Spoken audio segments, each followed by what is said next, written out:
Any questions? Yay, we can go back to bed. I put one in the chat, Jigme. Yeah, it was many parts. Would you like to just break it down part by part? I think there's 3 changes in a mind stream on this topic. And I, Joe Schmo, am collecting karma right now. But at some point then, I won't collect karma and I'll collect virtue and merit. Yeah. And then at a next point, I will complete the collection of virtue and merit. So what are those 3 phases? What's going on? I know enlightenment's in there. That is a good question for Geshe Michael. Okay. He's going to have a Q&A later today. So I think that would be, because I honestly, I would just be speculating and it wouldn't be really fair. Thank you. Yeah. Hi, Uta. Hi, Jigme. Good morning. Good morning.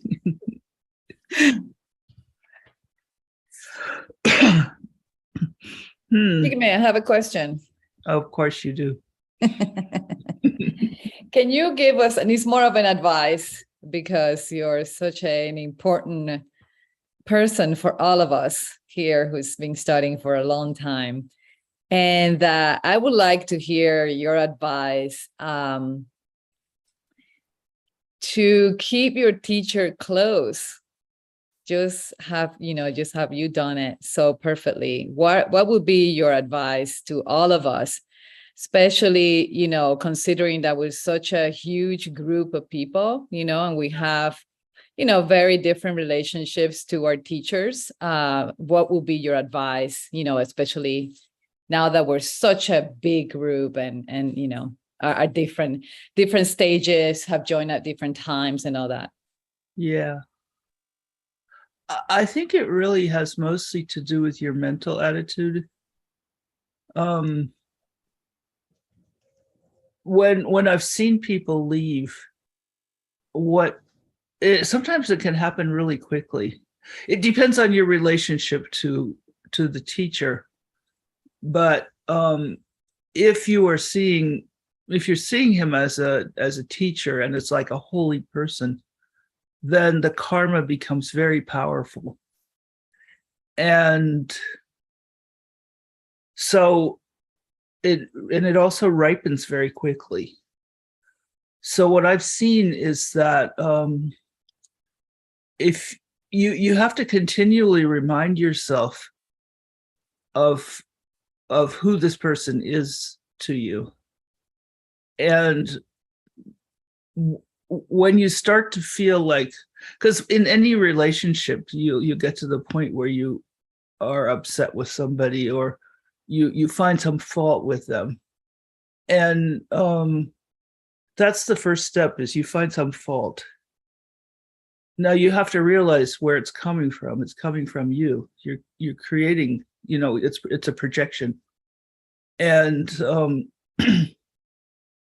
if you're seeing that fault that you're seeing, you have to realize it's coming from you. And when you start to think that it's coming, that person, that the teacher is a bad person or whatever, even he's stupid or he keeps saying the same thing over and over, whatever it is, then you have a little bit of irritation, and that kind of karma will ripen really quickly. So what happens is you're a little bit irritated, and then you just sometimes really quickly you stop seeing them as being a source of wisdom. And the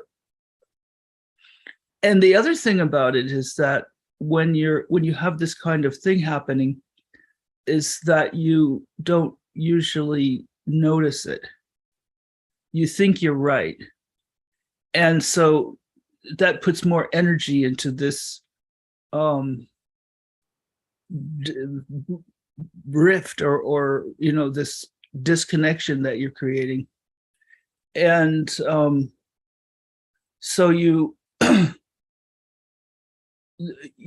so very quickly, it's really weird. I had one person who was working with Geshe-la very closely for a long time, and he came up to me one day and he said, you know, I've seen people go through this thing where they all of a sudden they hate him and they're gone. And I hope it never happens to me. And like 2 years later, he was gone. And sometimes it's kind of weird. Now, I think people who are not that close, it's probably, the benefits of being close to your teacher are really, really powerful. And it's a very, I guess I would say it's an expensive karma. You have to continue to reinvest, continue to create the karma. It's not hard. You know, when I first met him, it was a weird thing. He asked me to work for him, like after I'd been there for like 3 weeks or something. And then I realized, because I had teachers before, and I realized that this was a teacher that I wanted to study with because he was able to teach things that other people didn't seem to understand. And anyway, so I asked him, how do you keep the karma? How do you keep this karma to be close to your teacher? And he said, you know, it's not difficult. You just be happy. Just be happy about what they're doing and what you're doing, and be happy with the people who are around. And if you could, but it's not easy, you know, because our nature is to get upset with people and to compete with people. But anyway, that's what he told me when I asked. Any other questions? Thank you. That was great. Yeah.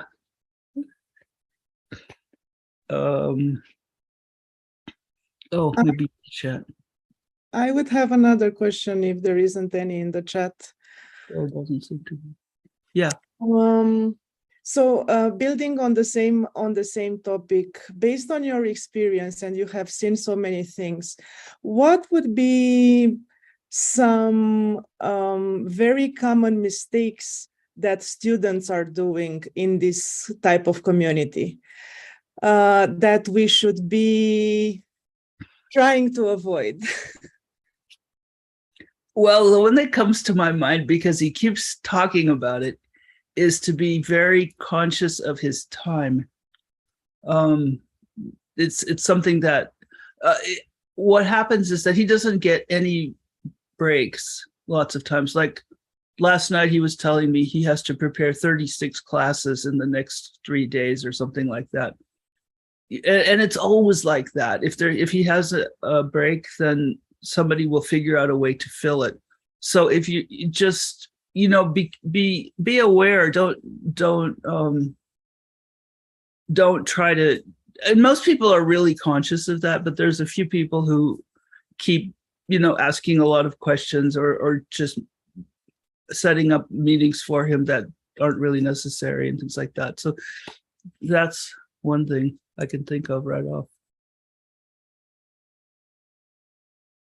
And, you know, the other thing is to get along with each other, you know, work well with each other. And that's also difficult, but it really all boils down to understanding where your world is coming from. You know, just keep thinking about the pen all the time, you know, and usually that's you know, that's why Geshe-la is always giving that as a solution, is because it actually, if you do it, it does work. If you understand how you're creating, you can just think about how you're creating your world. Okay. Thank you. Thank you so much. Yeah, sure. Venerable Jigme, maybe on the same topic. Hi. Can you comment on this sort of example I have heard, which is that if you come near the teacher, you are like a log that is put with burning logs, other burning logs. What does that mean?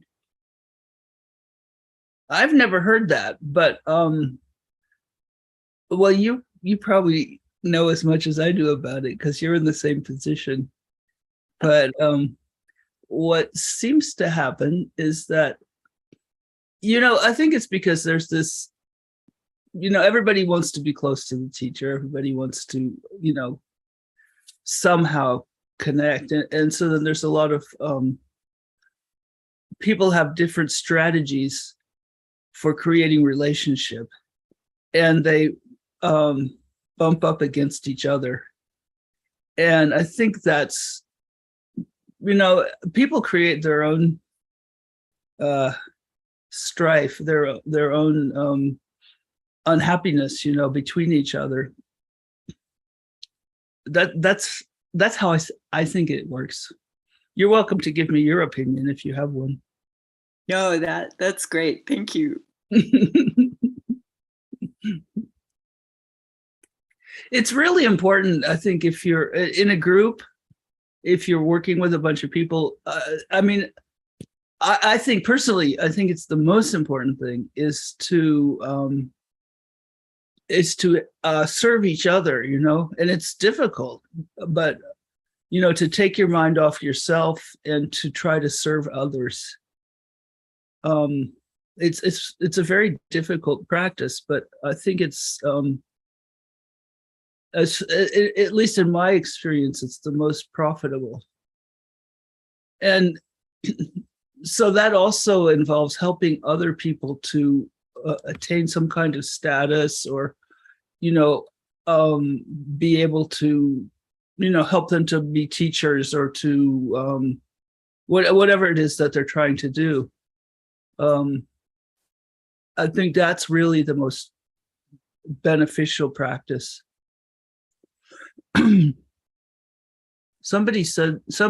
Jasmine is asking about retreat at Diamond Mountain.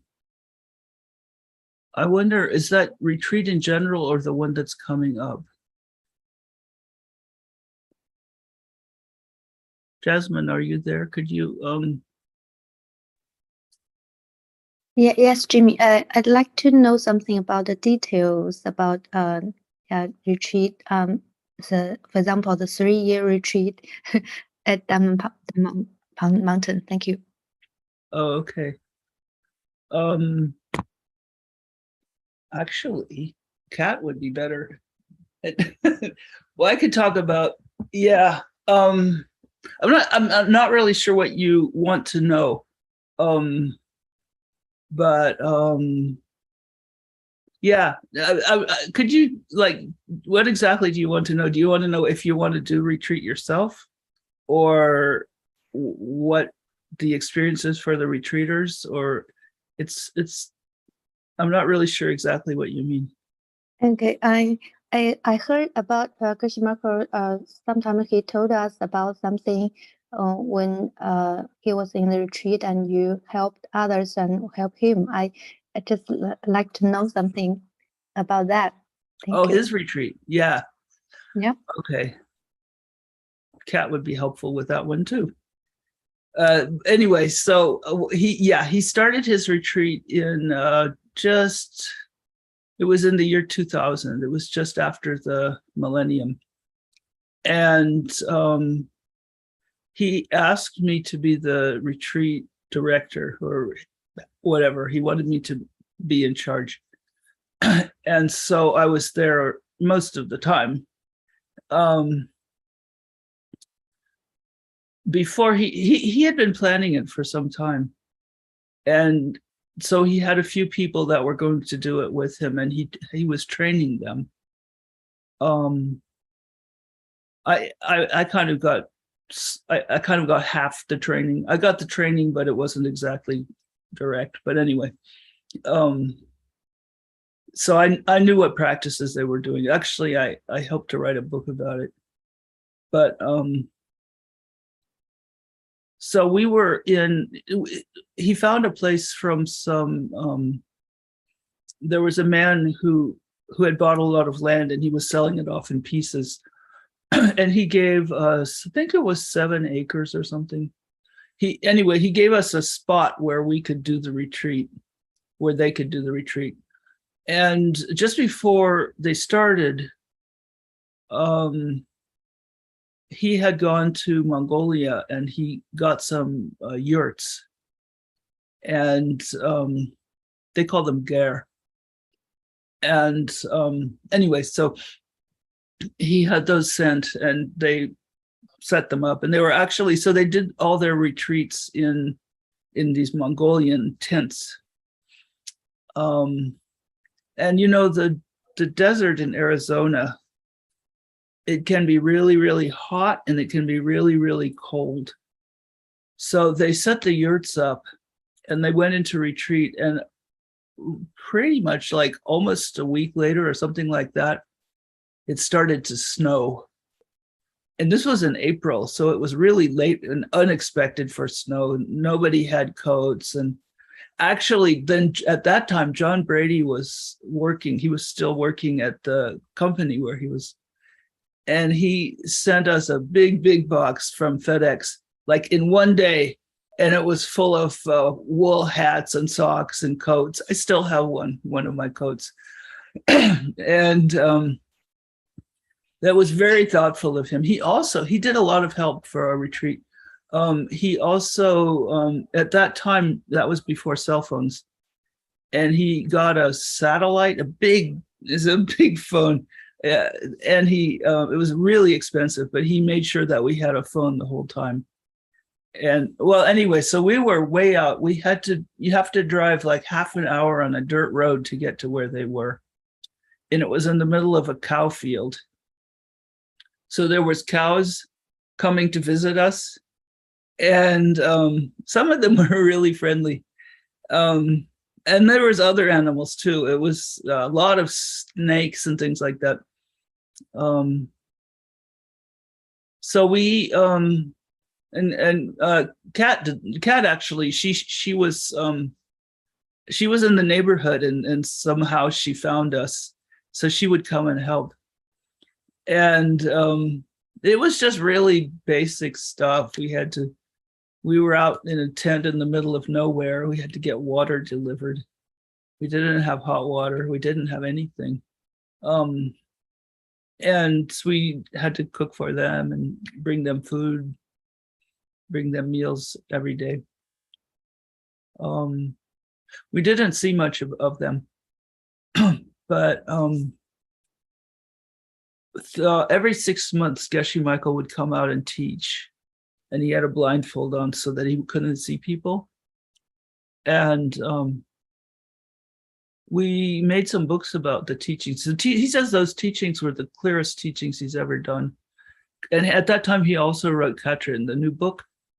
And that one, it's the teachings he gave, we transcribed them and made books, and it didn't need much editing at all. It was just as he spoke it with a blindfold and no notes. It was perfect because his mind was so clear at that time. And I don't know, it was really difficult because, you know, he was my teacher and I didn't see him for 3 years. And it was a struggle. It was really hard. Trying to make this whole thing happen and you know, protect them. Anyway, so that's my story of Geshe Michael's 3-year retreat. Thank you so much. Thank you. Yeah, sure.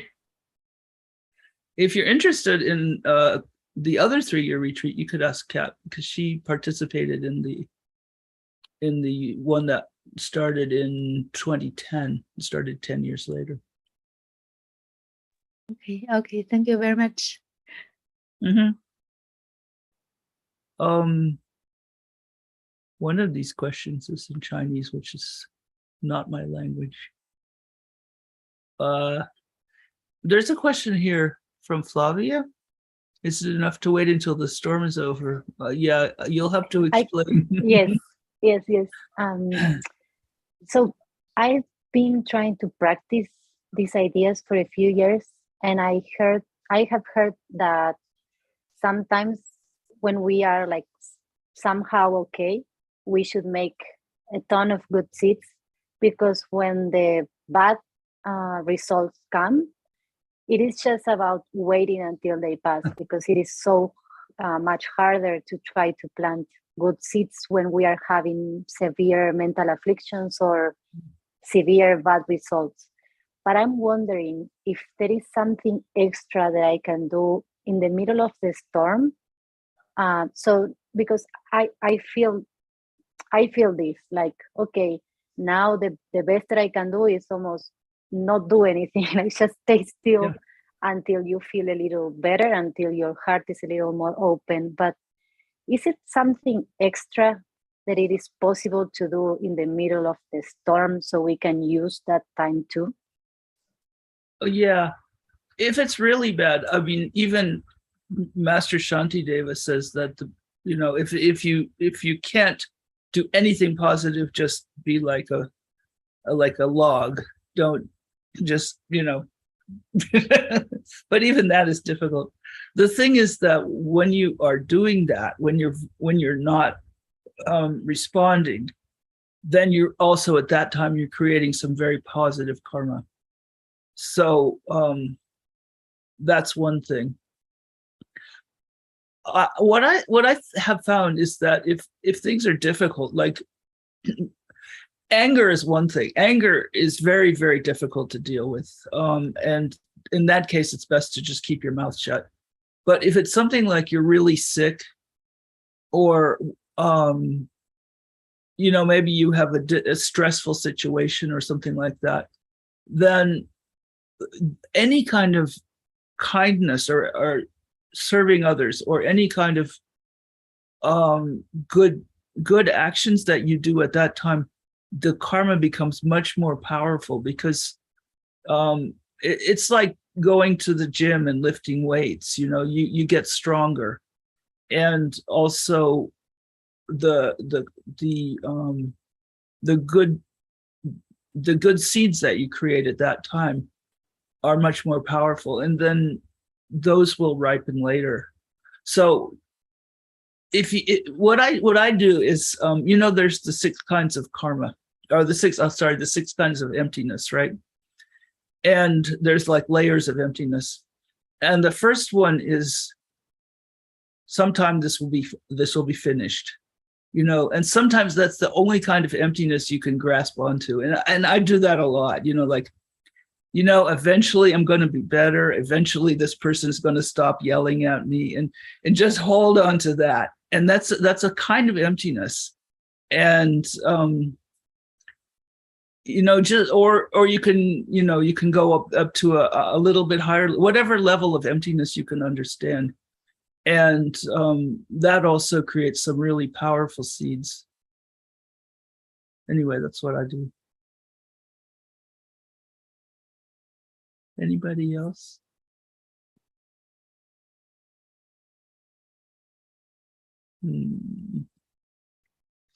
Could you talk a little bit, Venerable, about the collection of merit and wisdom? I'm confused as to what that has to do with creating good karma and bad karma. Doesn't that the definition of creating good and bad karma? Well, I thought good karma anyway. Well, yeah, it's not bad karma. I mean, bad karma seems to have dropped out when you get to the creating the collections of wisdom and merit. So what what does that say about the state you're in? Can we do that now, or do we have to wait? So no, I think you could do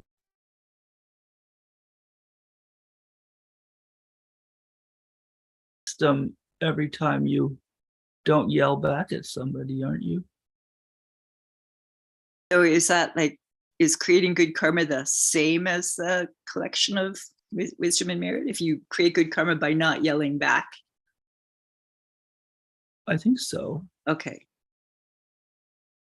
To be quite frank, while Geshe-la was talking about that, I was paying some taxes online. Because I needed to get them paid before the retreat. So you can ask Geshe-la that question. Okay, thank you.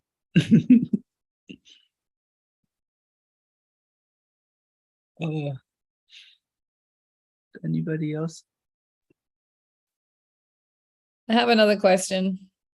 Okay, thanks. Going back to I really love the question about waiting until the storm is over, while you're experiencing, I guess some sort of, mental affliction.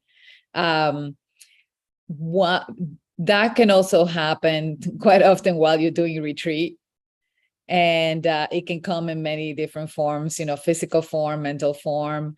And what will be your advice, because retreat time is so precious. Everyone here probably works pretty hard. They have full-time jobs and they work really hard, when you set that time up and then all of these obstacles come along, what would be the best advice, when you're encountering, either physical or mental obstruction or, affliction? Yeah, I think you just have to do whatever you can. One of the things I sometimes in my mind I play around with is if you consider that everything that you're seeing or experiencing is virtual reality, and the only thing you have to do is, keep your commitments and you kind of just ignore everything. That's not that you're not reacting, but understanding. I guess it's a form of understanding that you're creating it. But somehow that works for me a little bit. Sometimes when I've done retreat, and I've heard other people say the same thing, that you don't feel like you're accomplishing anything. And, you're just pushing along and doing whatever you have to do every day. And, you hear people talking about how blissful it is, but, you're not experiencing that it's blissful at all. And, you don't think anything's happening. But, a lot of the benefit of a retreat, at least from my understanding, is that you, against all odds, you're pushing forward, you're trying to do something good. And so you have this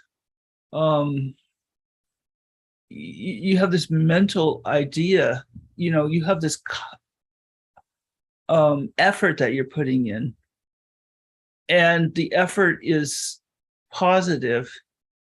And it might, it doesn't always ripen as immediate happiness or bliss or whatever. Sometimes it takes a long time, and you got to just realize that the effort that you've put in is unbelievable and that it will ripen. And it's actually, the seeds are already starting to open, but you just haven't experienced it yet. And I think that's because I've had a lot of retreats where I had to just, nothing's happening, and oh my God, and everyone else out there is at this, they're going to these wonderful teachings, and I'm here in retreat, and I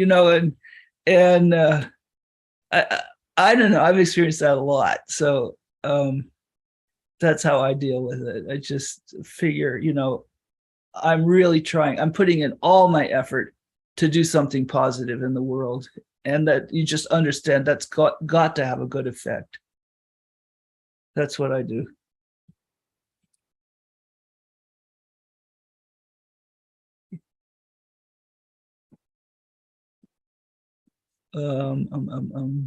What else? Good evening. Huh? Good morning. Sorry. Hi. Who's that? Okay. Oh, hi.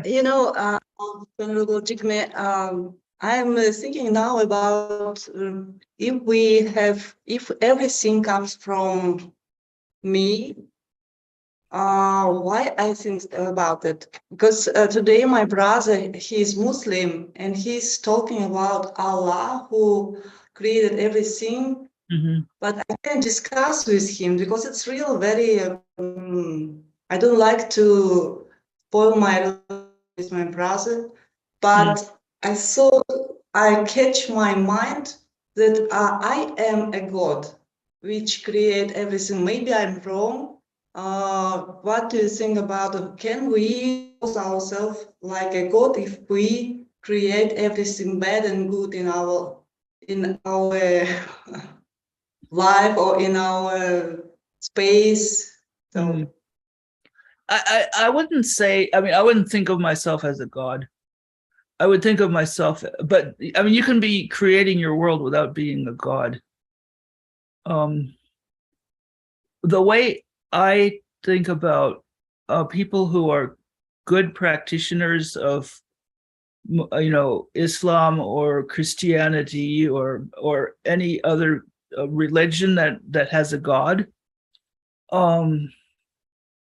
that it's in a way. So you're also, if you're creating your world, then you're also creating the projection of a god, the image of a god in your world telling you to be good, right?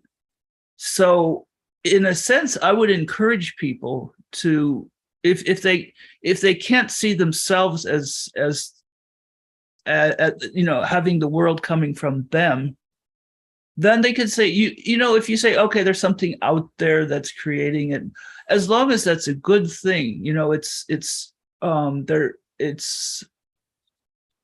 it's a way to see how you're, even so, if you're following the teachings of that particular religion, they will tell you things to do that you should do, that they're going to create good seeds in you. I mean, whether it's an outside God or Allah or whatever telling you to be good, or whether you're understanding why you should be good, it's still, the result is the same.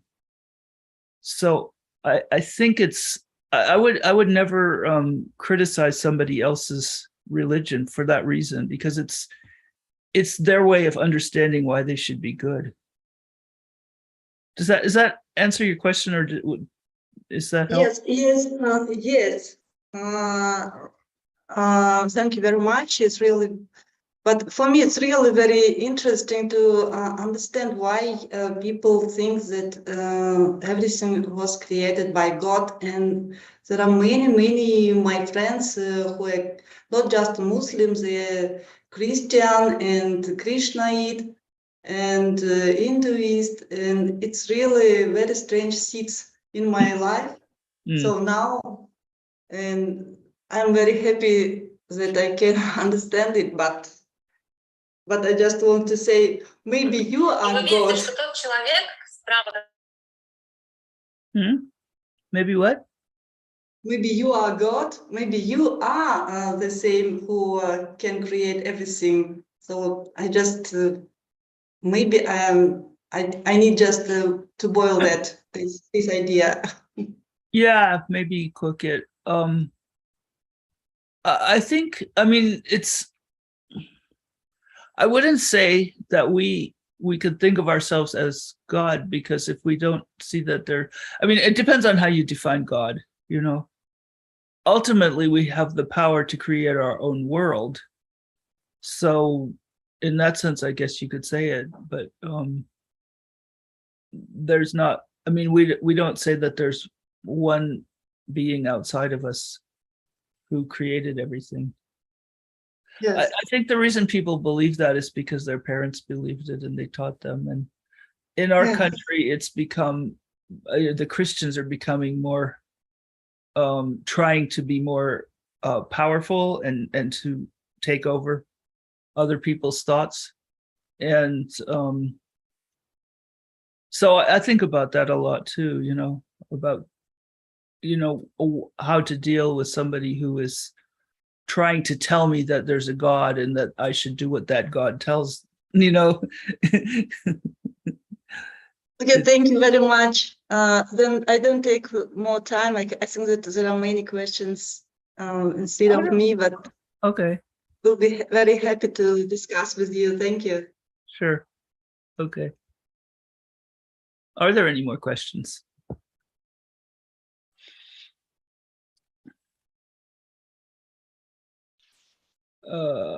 There's one in the chat, Venerable, from Oscar. Yeah. Really? Where's that? I didn't see it. Scroll up a little bit.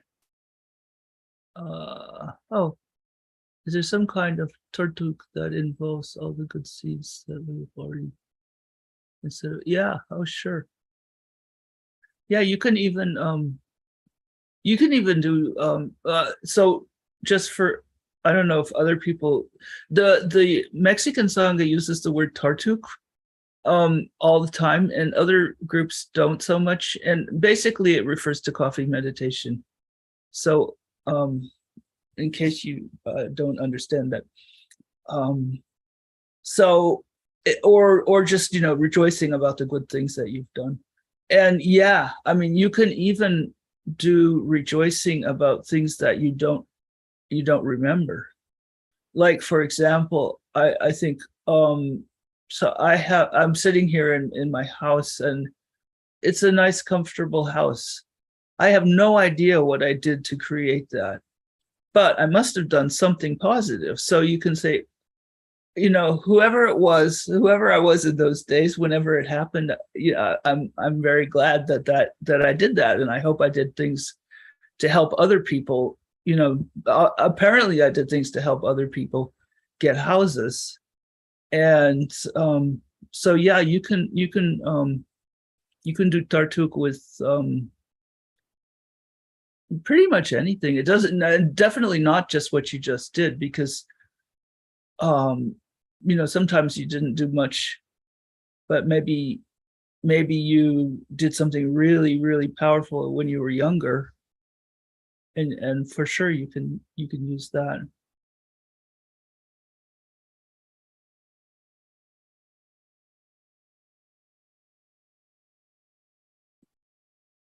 Anyone else? I can ask something else about Tartuk Okay. while we are at it. Okay. I heard before that Tartuk is kind of a responsibility for a Buddhist. Like, we have to do that, or we have to rejoice because we have this responsibility to make good things happen in the world. But usually when I go to sleep and I try to remember that, I don't remember the train of thoughts to get me to that point where I feel responsibility to do the coffee meditation. So can you just expand a little more about how it is like the best? It's not only the best thing that we can do, but it's the thing that we should. It is our responsibility to coffee meditate. Yeah.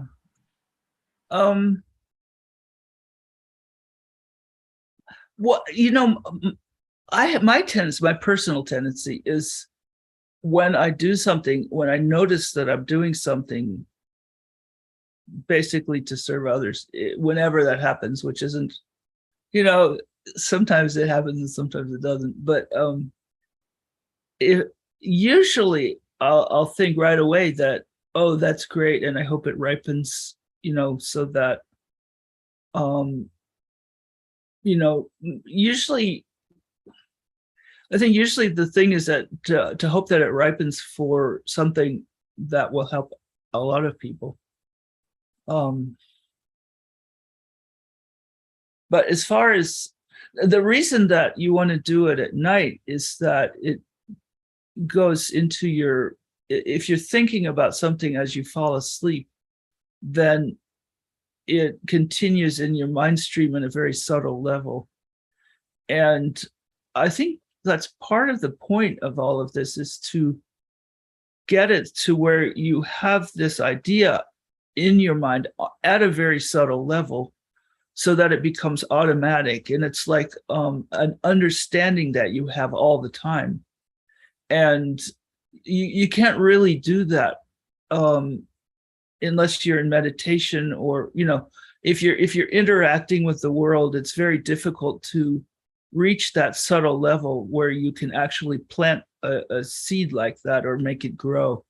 So I think that's why you want to do it at nighttime before you go to sleep.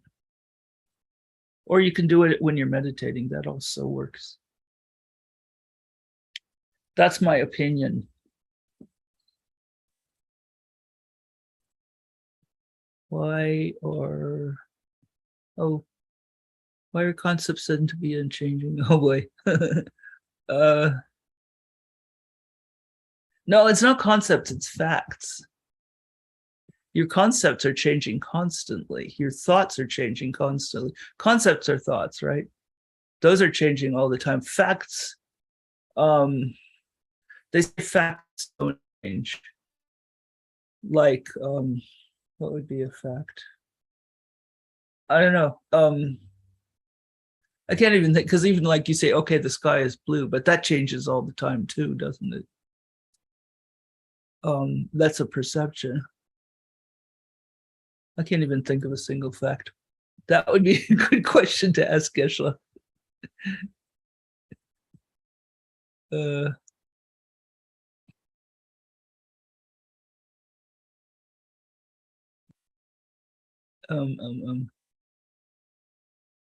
How can I practice to treat my family more gentle and not see their shortcomings too much and judge them? Oh,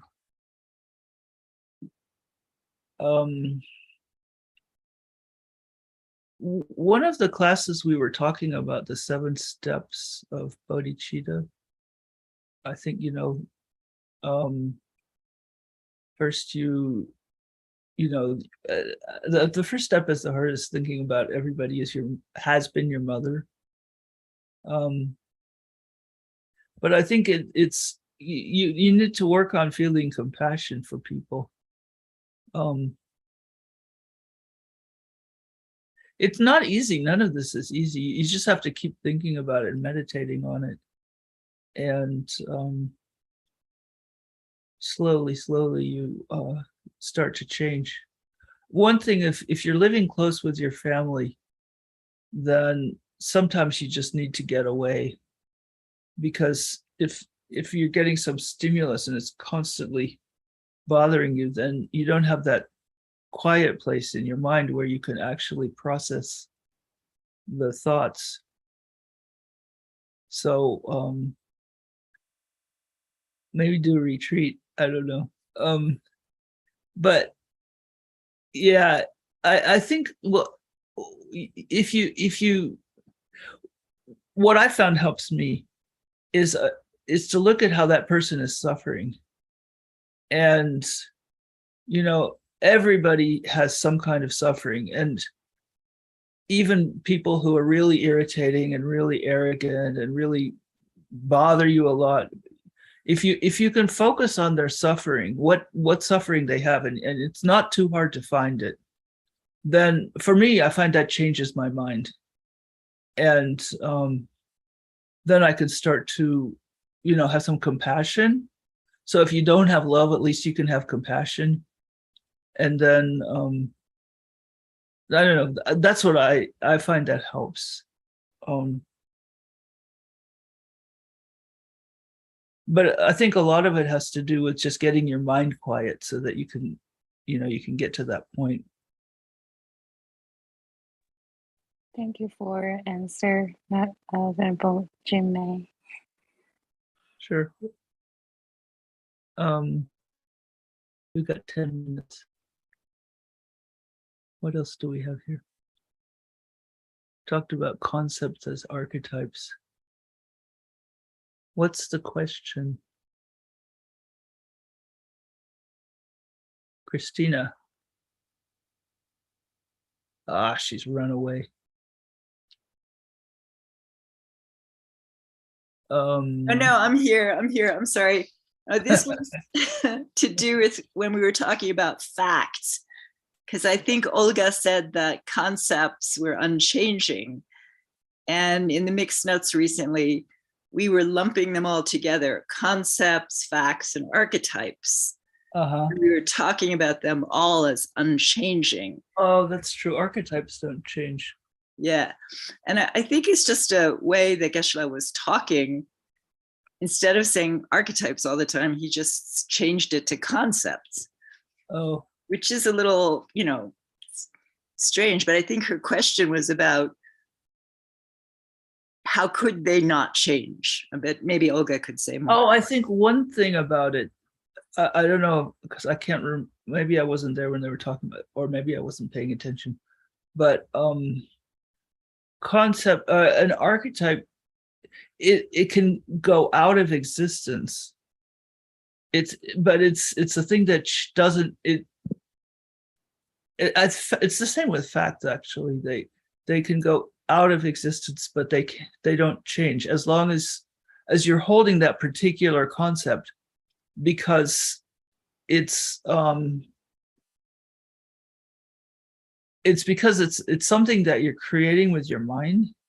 I'm not really sure, but I know that they say they don't change. It's not like, it's not like your experience of the world, which is constantly changing, but something that you're holding as an archetype or a fact, that doesn't change. It's true.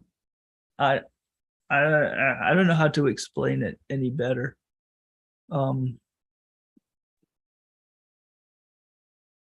When I think of an archetype, I think of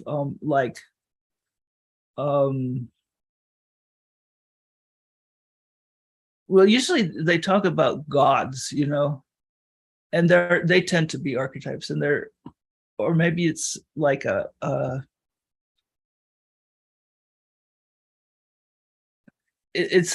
basically it's an idea, an image that you're holding in your mind as being an ideal, basically.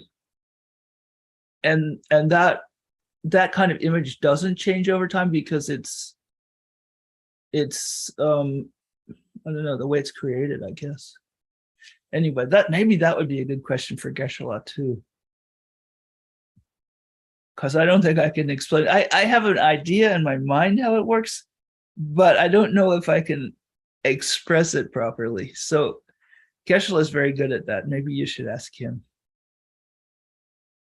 Thank you. Yeah, sorry. Oh, great. Yeah. So could I share some thoughts about what we can do to develop more abilities and opportunities to serve the teacher? Yeah. This almost boils down to the 4 steps. But they always say that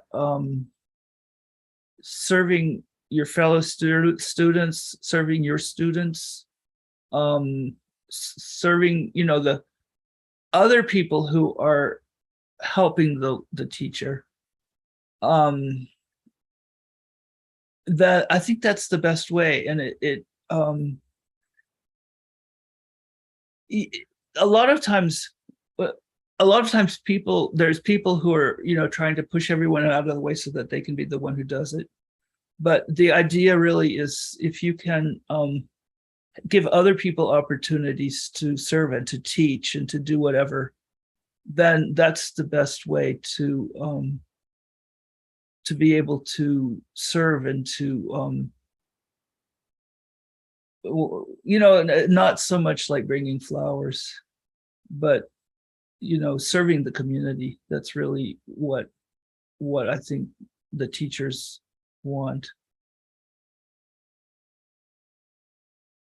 If you have follow-up questions to this, please ask, because I'm not always sure that I am answering the question.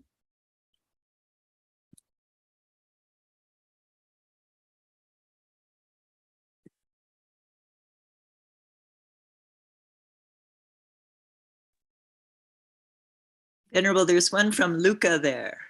I don't see where. What is it? Can you read it? Yes, she asks, can you explain the relationship between clear thinking and compassion? Is there a situation where some people think very clearly, but have little compassion? It depends on what you think about, doesn't it? If you can think clearly about mathematics, and you can have a really clear mind on mathematics, but have zero compassion, I think it totally depends on your focus. That's my thinking on it. Vivian has one here. My friend listened Penn's story, but she doesn't believe teacher said, oh, it just disappeared. Is it very bad seed for her not to believe?